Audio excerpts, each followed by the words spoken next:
Hi, Mr. Mayor. How are you? I'm good, Michael. How about you? Good, thank you. I'm with Mayor Ethan Baker, everybody. He's the mayor of a very unusual and special town in southeastern Michigan, Troy, Michigan. Ethan's got some great stories, not only about his own career arc, but he was a personal assistant for Ronald Reagan back in the day. And I know he's got some good stories about that. Before we get started, if you are watching this video on YouTube, you can listen to audio versions of this Talk to Me podcast on the Podbean platform, iTunes, all of the major players. And if you're listening to the audio version, you can watch the video version on the Angelo Caruso YouTube channel. Subscribe to that channel and you'll receive notifications of all new content. Ethan, it's been an interesting time for anybody running anything the last couple of years. You came into power as mayor a couple years ago, a little bit before COVID, yeah? Yeah, I was elected November of 2019. And Troy, the way we're set up, I got sworn in a week later. So I was mayor for 3 or 4 months before the COVID shutdowns began. So very quick lesson on how to deal with some crisis management. And I promise you, my campaign had nothing to do with how to govern through a pandemic. So it was all very new and exciting stuff. If I can, You got we laugh. comfortable. You got comfortable just in time to be uncomfortable. That's about right. That's about right. You know, I laugh now and I'm smiling about it now, but it's been quite a ride over the past 14, 15 months. And we're fortunate that we look like we're at a place where we're doing so much better, not just here in Troy, but throughout the country. And I can look back a little bit and smile, but certainly it was not a lot of sleepless nights early on trying to figure out, the best way to do everything. It's unprecedented, truly. Everybody's got their own story about COVID, how they survived, how they made things work. I've heard a lot of people talk about this, and a lot of the stories, while they remind me of airplane trips, everybody gets off the plane thinking it was the most interesting experience, but when you try to tell people about it, it's the same plane ride everybody else had. Did you have a bunch of ahas and a bunch of victories after a fashion, or do some of the victories mean more to you than others during the pandemic? Oh, that's a good question. I learned a lot. I mean, let me start from the very personal. I learned a lot about myself, as a lot of us did, obviously, in COVID, when you're forced to shelter in place or whatever phrase you want to use. That might not be exactly how it was, but you learn quickly what matters to you, what you take for granted, what you depended on to be, from other people. I'm Right. very fortunate. I have my wife and we have 3 young kids. So we had a different experience than other people because we had to jump into 3 different grade levels of school on top of everything else we were doing. And so there wasn't a lot of time to just sit and reflect. Some of that reflections come actually more recently, frankly. But yeah, I think that I was really enthralled with some of the things that happened in our community throughout COVID. I mean, the neighbor, I think Troy's known for kind of having a lot of good neighbors and good, friendly people who care a lot. And to see what a lot of them did to make, and people don't remember now, but early on, there weren't enough masks. There weren't enough things for our healthcare workers and heroes. And so, we had groups of people making thousands of cloth masks for people. And seeing that kind of stuff early on was really like, wow, what a great community I live in. And, it's really amazing to see that. And yeah, I mean, I don't know, that one for some reason sticks out to me, just the people that care in this community. And Troy is a very special place. I've seen a lot of the bullet points, like for people that are moving here, the things that we brag about in Troy. Let's play a little ping pong here. One of them is the number of languages spoken in the public school system. It's like 30 or 35. Do you know the number? Oh, you're way underestimating. There's over 80 my different God. languages are spoken by the, not in our public schools necessarily, but in the homes of our students in our public schools. I mean, we have an amazing amount of diversity in our city. Yeah. But yeah, that's languages. That's one aspect. All right, I boffed my first volley. What's your tip? What's your Troy selling point over to me? So it is part of the schools, but we also, we're known as one of the safest cities in Michigan in the country for our size, and we continually do really well with that. And I think that actually works really well with our school. I think our school district's so strong because we have place such a value on public safety.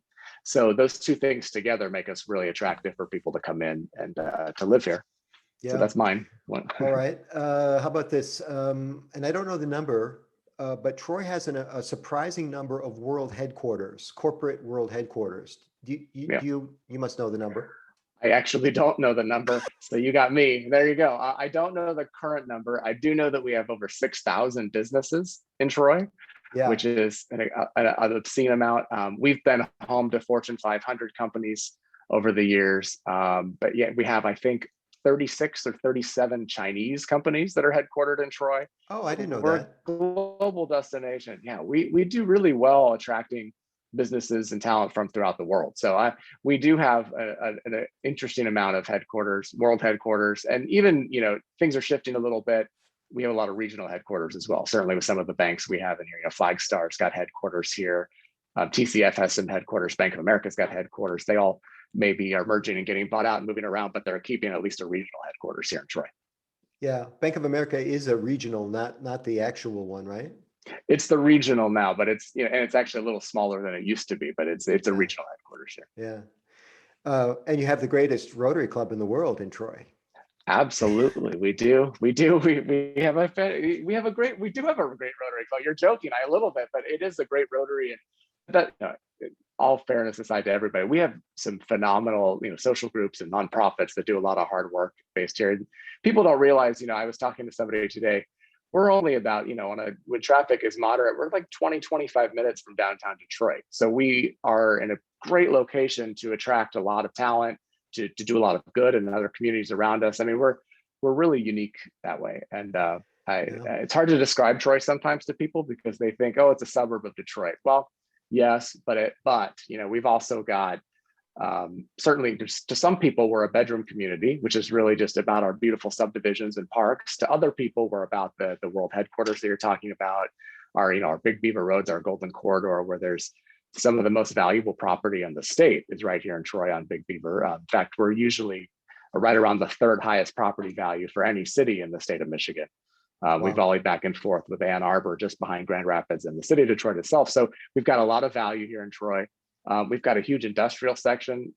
We're kind of a perfect city the way we're designed. We've got everything, and we have I-75, which is a huge boon for us too, because that gives us the access we need. So, but yeah, I mean, we're great. We're great. And something that we forget here in town because we're so used to it, because you're so close to downtown Detroit, you're also 20 minutes from the largest border crossing in North America. I mean, there's a lot going on in this little corner of the mitten. You're right, and it is one of those things that makes us so, I think, attractive to businesses and to people. I mean, we can offer it all, and when you've got we've got 40 minutes to the airport, an international airport, so we really do have what it takes to succeed. And I think that's one of the reasons Troy continues to outperform other cities in the area, and why certainly we've faced our share of COVID difficulties, and our businesses have, but we'll recover faster and first, I think, because of our ability to do so well. Let's go back to the election, 2019. You came into the throes of a lot of tumult in the city. I think you and the crew, the team, handled it in an admirable way. There was a lot of I don't know what's the best way to cacophony. There was like this chaos, and some people went to jail over what happened. What did you learn from all of that? Well, lessons learned is really what we're trying to focus on at this point. I mean, let me give a quick elevator pitch history. I was on city council. I got elected in 2015. Shortly after I was on council, there were some issues regarding our city manager at the time that came to light. There was an investigation, and things kind of just went downhill from there.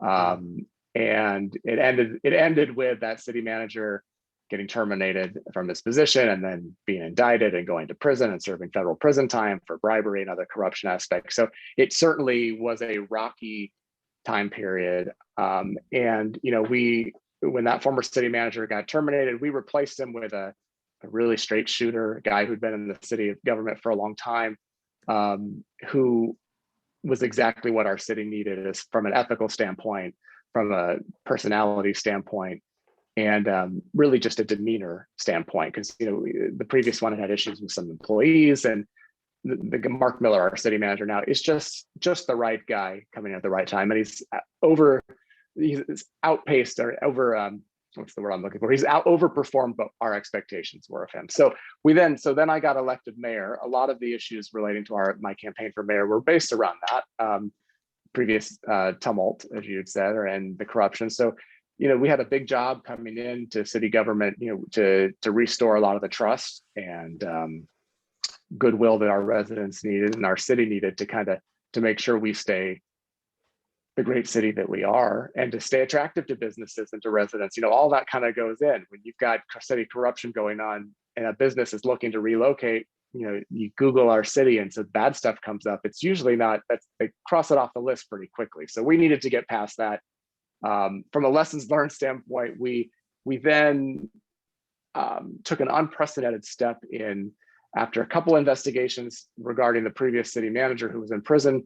We then turned the magnifying glass on us and paid for an investigation of city council that to kind of look at what city council's role as a whole had been during that time period, where we went wrong, what we could have done better, and really what we could learn for ourselves to move forward, and what future councils and other cities can use as examples on how not to get into that mess in the first place. And if you do find yourself going down that path, how to correct sooner than we were able to, so you don't have to deal with some of the aftermath. So that's kind of where we're at now. We're in a new era on Troy city government, and we've got a good team in place now. And certainly COVID took us all by surprise, but it's also given us an opportunity to work well together and kind of cement some of the relationships we've needed to show the community that we're in a good place, and let's work on rebuilding that trust. And I think we're doing a good job of it.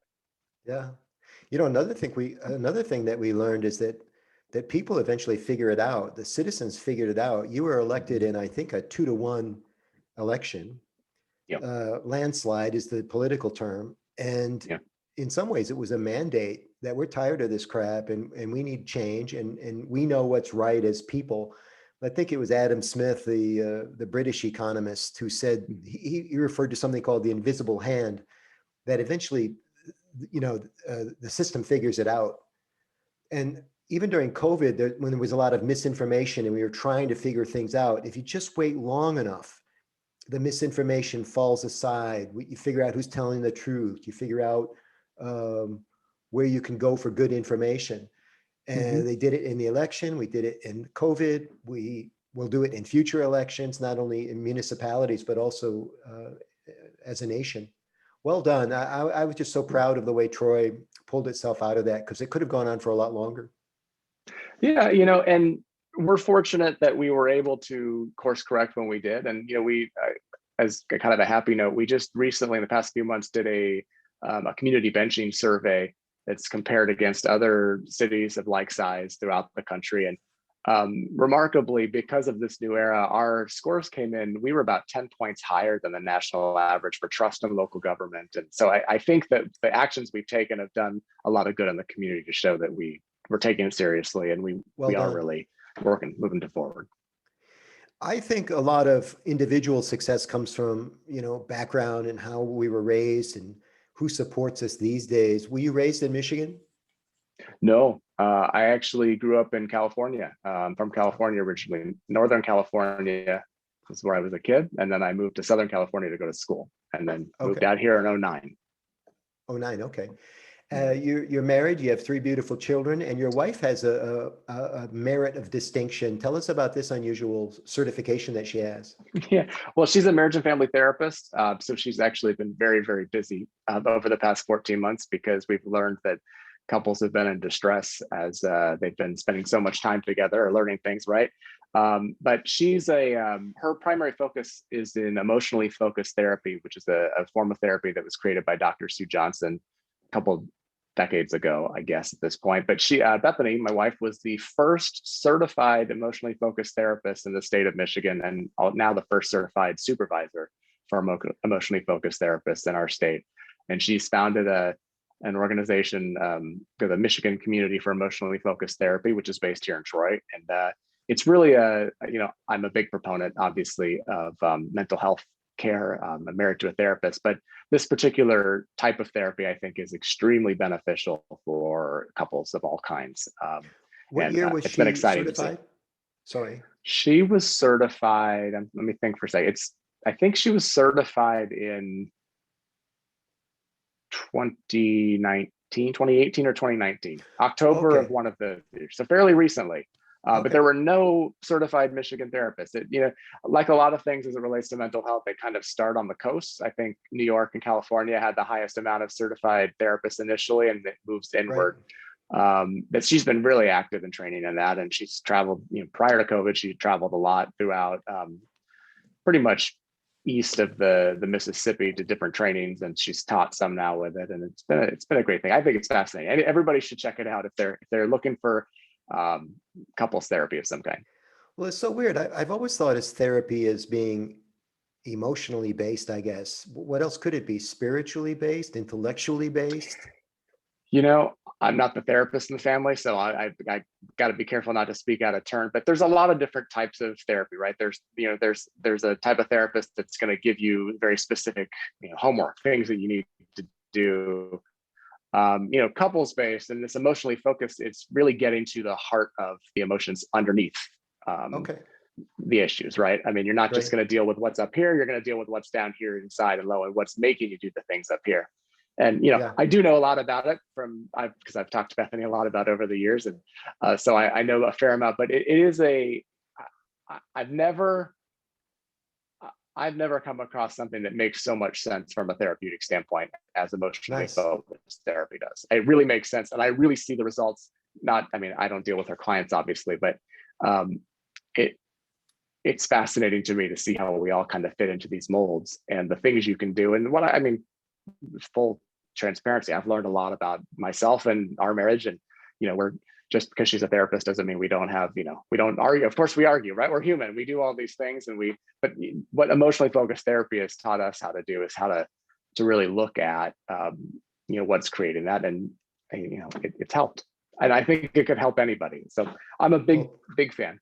Terrific. Congratulations to her on all her success. And I'm glad that you're a beneficiary on some level. So I'm a guinea pig, Michael. I don't know. There's a fine line between beneficiary and guinea pig, but when it works out, we'll take it. But I've been with Bethany for it'll be 24 years this year that we've been together. So we knew each other before I had my law degree, before she had her master's in psychology. So we've gone through all those things together.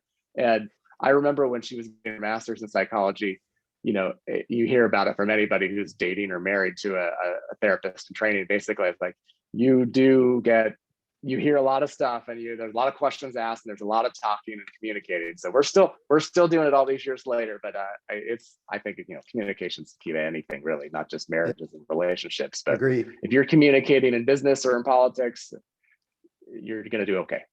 Agreed. So you went to school in California. You were at where did you finish school? So I got my undergrad degree at University of Southern California in LA.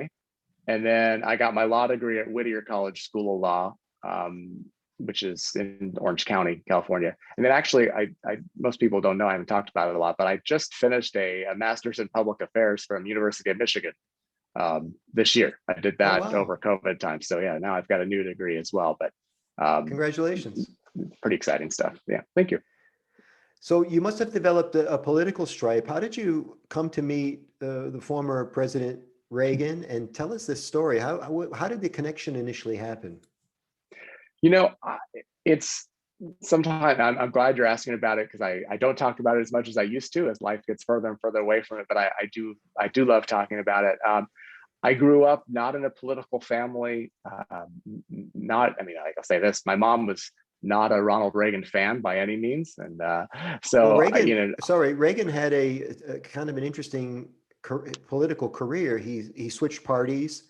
He came into politics from acting. For all you young people out there, he was an actor first, then moved into politics, kind of like what Arnold Schwarzenegger did later.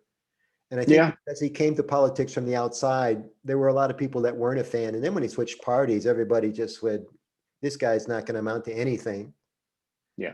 Maybe Yeah. maybe your mom came from that camp. Well, my mom's a pretty liberal Democrat, and she remembers Ronald Reagan not so much as president, although certainly, but as governor first. She's California, Right. and he was her Yeah. governor, and so she's had a long history with him. But anyway, my point was I wasn't politically connected. I needed an internship my last semester at USC in the political science department, and I thought, well, let me see what's available. And I went and looked in this binder in this office at the political science department, and was flipping through, and there was a lot of different potential options. They were all kind of in memo format. And there were two that stood out. One was with CNN, and one was with the office of Ronald Reagan. And I reached out to both of them kind of naively. I really didn't, again, I wasn't politically connected. I didn't really understand protocol, but I remember I called the office of Ronald Reagan and said, I asked for the person whose name was on the sheet, and she didn't work there anymore because they hadn't even updated their records in a while. And I got to talking to the woman, her name was Sherry, and then she put me through to the chief of staff, who was Joanne Drake. After a while, and we talked, and then she said, well, why don't you come in and meet with me? So then I went in, and Ronald Reagan at the time, he was post-presidency, I should say, just to make it clear to everybody. His post-presidential office was in Los Angeles. It was in Century City at the time. And for any of you people who watched or liked the movie Die Hard, his office was in the Nakatomi Tower from Die Hard, the big site. That was, he was on the top floor of that building. In fact, the scenes in Die Hard that are being filmed in what looks like a building out office suite, this is the suite that became the office of Ronald Reagan. So anyway, that's a little trivia. That's Fox Plaza Tower in Century City. And so I drove up there, and I took the elevator up to the 34th floor of this Fox Plaza Tower in Century City, and the doors open, and there's Ronald Reagan busts and artwork and everything all around. And I really was just a green kid that didn't have the proper amount of understanding of the gravity of what I was doing. But I started interviewing with Sherry Lietzo, again was her name, and then eventually I went and met with Mrs. Reagan's assistant at the time, and then I went and met with the chief of staff, Joanne Drake, and this was in, I think, May, and she said, we're going to move offices. President did have Alzheimer's at that time, was still doing pretty fine, but was slowing down and not coming into the office as much, and certainly weren't having the amount of visitors and guests in the office suite. So they were going to downsize into a smaller office. And they said, we really want to hire a college student to help us move this summer for pay, and then you could do the internship for school credit in the fall. And I said, okay. And so I started the next week, and I went and hadn't met President or Mrs. Reagan yet, but it seems like all interns always start on the phone. So I remember sitting at a desk and the phone would ring, and I'd answer at office of Ronald Reagan, and probably one or two calls in, really, I answered office of Ronald Reagan, and this woman said, Joanne, please. And I said, may I ask who's calling? And she said, well, it's Mrs. Reagan. And and I said, oh, I'm so sorry. And here, I don't know how to use the phone and press the hold buttons and do all of that right. And so then I finally figured out, and I transferred back to Joanne, and I'll never forget, I could hear Joanne say, oh, I'm sorry, ma'am. Yeah, that's Ethan. He's our new intern, and Mrs. Reagan, flash forward all these years later, I spent so much time with Mrs. Reagan, and she was really like family to me. I as time went on, I obviously met the president and started spending time with him, and then with Mrs. Reagan. And as he stopped coming into the office, we started going to his house, their house in Bel-Air. We'd bring stuff to them. So every day I'd go up and spend time with the Reagans at their Bel-Air mansion. Just really was a weird time for the next 3-4 years of my life. So I graduated college. They hired me full time. Actually, it was like a 3/4 time. And then I started doing law school at night. So I was going to law school at night. I was with the Reagans during the day. And it was really just an amazing kind of experience that I never would have expected based on my background and based on the true lack of connections that I had in the political world. That's like the coolest thing I've ever heard. Yeah, well, when I hearing myself talk about it now, I think, oh God, that really was cool, Ethan. You should think about this stuff more often. I always wondered, truth be told, I wonder, oh man, am I peaking too early in life? It was a big deal, Here I'm with Ronald and Nancy Reagan, and then George Bush would call, and then George W. Bush would call, and I'd be putting the phone through and talking to these people, and George W. was president at the time, and it just was like, this is so surreal. But I did get a political, education at that point, and my interest in politics obviously grew tremendously then. But honestly, I never thought I'd be a candidate myself. I always thought, oh, I love working behind the scenes, helping people, and so that's kind of where I thought my path was going to be. And Yeah. here I am now. It's not the case. How much, I'm almost uncomfortable asking this question, which is weird because I'm not shy. Yeah. Can you share a story about an experience with Mr. Reagan that would tell us about the man, maybe something that might be surprising or unusual? I don't want to put him in a unflattering way necessarily, but do you talk like that? Do you ever share things like that?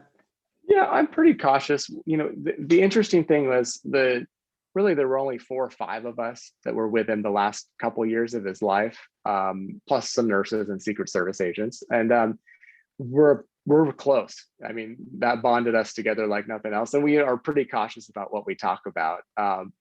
But I would never tell an unflattering story about him. I think that would be disrespectful. But he definitely, if you know anything about Alzheimer's, it's degenerative and things go downhill, sometimes fast, sometimes it's flatlines for a little bit. But he always was, kind. Like, he was not an angry Alzheimer's patient.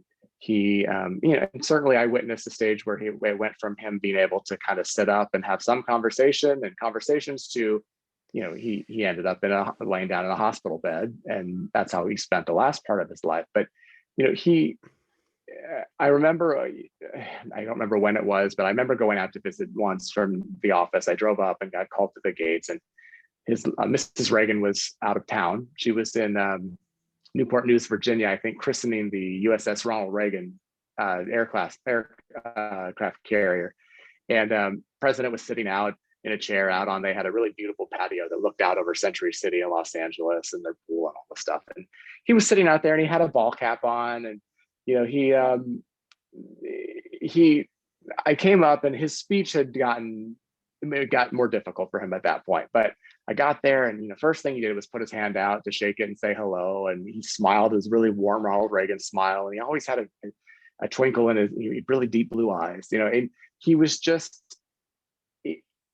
for somebody who was such a big presence on the world stage, even that, he could be so intimate in these little settings, I guess is my point. Some celebrities are, larger than life, and you feel like there's always like a wall between you, and they kind of glow around, right? My hands look a little scary for those who are watching. Sorry, but he could relate one-on-one with somebody just as well as he could relate with 100,000 people from a big stage, right? And he was so warm that day. I remember just kind of looking at me, and he kind of told a joke, but he didn't tell it very well. And he turned into somebody who, he was always a great listener, but he was a great storyteller too. When he couldn't tell stories as much, he really loved to listen, and he would kind of lean in, and he wanted to know what I was going to say, or anybody would say. So a lot of my memories are of that. And I do remember that specific day so well, just because he was Ronald Reagan, the great leader, but he was also just this nice older gentleman who was, warm and friendly, and wanted to connect with people. And that's the sad, one of the many sad things about Alzheimer's and his role and Mrs. Reagan's protection of him is he didn't have he couldn't go out at a certain point because she didn't want him to be embarrassed. So he really became kind of a prisoner of his home, and she was very protective of who got to see him as he progressed. So not a lot of people went up to the house. Really, 2 of his kids and staff, and that's it.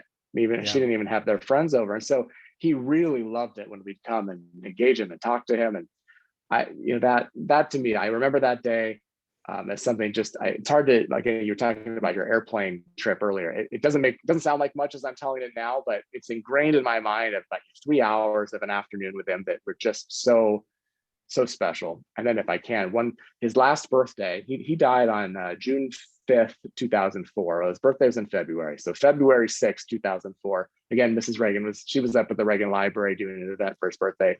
And the nurse and I, his head nurse at the time, conspired to bring him some birthday lunch. And he loved cheeseburgers and French fries and chocolate milkshakes. And Mrs. Reagan was always very protective of the food he ate and everything, but she was gone. So I snuck to In-N-Out Burger. Anyone who's out in the West knows about In-N-Out Burger. Got him his cheeseburger, got him the fries, got him the chocolate shake, and we brought it up to him. And we're helping him eat, and he's eating. And he was 4 months from death at that point. So he'd progressed pretty far, but still eating this cheeseburger and loving it and happy. You could tell he was happy. But then we realized that the whole house now smelled like French fries, and Mrs. Reagan was going to be home in about 45 minutes. And so we then spent the next 15, 20 minutes opening every window and getting fans out and trying to clear out the French fry smell. So that was our big conspiracy. And, you talk about political scandals. Ours was related to a French fry smell and what Mrs. Reagan would do to us if she found out. But they were amazing. I don't know whose wrath would be greater, the former president or Nancy's. She was pretty tough. She was a wonderful, wonderful woman, but she was a fierce protector of the president and to the very end. And even with his legacy up until her passing in 2016, I mean, she stayed on message and on point in protecting him. And you have to admire her for that, if nothing else. I read one time that you were talking about how Reagan was so good in person. And you're right, man. So many famous people, celebrities, they lose that ability to connect with individuals because they're always on. Then when they're always looking over your shoulder to see who else is in the room or whatever their problem is. Yeah. I read one time that Ronald Reagan did not have many friends. This guy that seemed to be so friendly and amiable did not have many close friends. Is that true? Yeah, I mean, I've done my fair share of, I know my own personal knowledge, and I've also read a lot and talked to a lot of people that were in his life. And he was a tough nut to crack, I think. And the only person that he really I think the only person he really opened up to was Mrs. Reagan. And she was very social and had a lot of friends, but he was really okay as long as he was with her. And certainly he was with people all the time. I mean, you don't get to be where he was without being around a lot of people over your life. But I don't think he really had any deep friendships other than his partnership with her. Were you around? Last question, and we'll wrap up. I really appreciate the time. This has been so fun. Were you around when Edmund Morris was writing his biography on Reagan? Not in my official capacity with them. I've read it and I know a lot about it, but yeah, I mean. So here's the question, maybe you can still answer. So Morris initially was trying to write a conventional biography, but I think President Reagan was declining so quickly that the guy he was coming to for the stories couldn't remember or couldn't articulate, forcing Morris to rejigger the book into more of a fictionalized version of what happened, conversations and stuff. He kind of had to make things up based on the tone and tenor of the time and what he knew about the personalities. Is that what happened, or am I remembering that incorrectly? I think that's a version that's been told of what happened or could have happened. I don't think that's exactly how it went down. President, a lot's been made now, a lot's been said now about, clearly President Reagan must have had Alzheimer's when he was in the White House, which would have put everything back, much further than it actually was. And President was sharp up until, he started, showing signs, obviously, when he got diagnosed officially in 1994, but he stayed way pretty after darn he left. Yeah, and he stayed pretty darn sharp until the late 90s even. So I would question the legitimacy of that story about Edmund Morris. I think there's a lot more to that potential concept, and there's different theories on why the book was written the way it was. And I've heard reasons that he wrote it like that because to him everything that Reagan did was kind of a script anyway, so he kind of created another script. I mean, there's lots of theories, Yeah. So I don't know. I think there's great parts of Edmund Morris's book, and I think there's some questionable ones. And that's tough, and that's kind of what exists out there. I'm interested same with because, sorry. No, go ahead. I was going to say, Kitty Kelly wrote a really scathing book about Nancy Reagan right after she left the White House. And, as much as Mrs. Reagan hated it, because there were a lot of falsehoods in it, there were some truths too, right? And so it's always a balance, I think. Although I give a quick plug for my friend Karen Tumulty, who's a Washington Post columnist. She just has released The Triumph of Nancy Reagan, which is, I think, going to be what is the gold standard of biographies on Nancy Reagan. Yeah. It's so well researched and it's really, really well written. In fact, Karen's doing an event with me here at the Troy Public Library next month in June. It's going to be a virtual event because we weren't sure where things would be, but she's going to do a book talk, and I mean it's fascinating. I mean, obviously I'm biased because I know the subject very well, but some books are really well written, some are sloppy, and I think there's some slop that was done with Edmund Morris, and some of that his style choices I get, but it's been a controversial issue in the Reagan life and the Reagan circle for years. Yeah. Well, we began by talking about the Ethan Baker story, and coming full circle now, it's interesting how people remember things. It's interesting how we remember our own lives. It's been so fun hearing about your adventures, and you're still a young man yet, so we expect big things from you. And I personally want to thank you for serving as mayor of the city of Troy. You've been an inspiration for so many people, and certainly count on Renee and me to support you in whatever we can do. We look forward to seeing you when things open up a bit.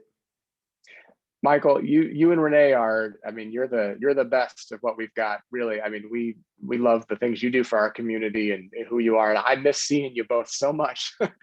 You were always such a joy to see, the events that you were doing and helping and, providing for people. And so I look forward to this opportunity now to get back out there and just say hello in person. And I appreciate your kind words, but really, I hope everybody knows how amazing you two are. Well, thank you so much. And I don't know that I mentioned it earlier, but when I was teasing everybody about the amazing Troy Rotary Club, it's because I'm a member of the Troy Rotary Club with Renee, and that's kind of how Ethan and I would see each other here and there at events and stuff. And there'll be more of that. I know Troy Days is on for this year, and who knows what we might do together here moving forward. I really enjoy your company. Thanks for being on the Talk to Me podcast. Michael, thank you for having me. I love it. So I'm again so happy to be here, and thank you very much. My pleasure. We'll see you again. All right.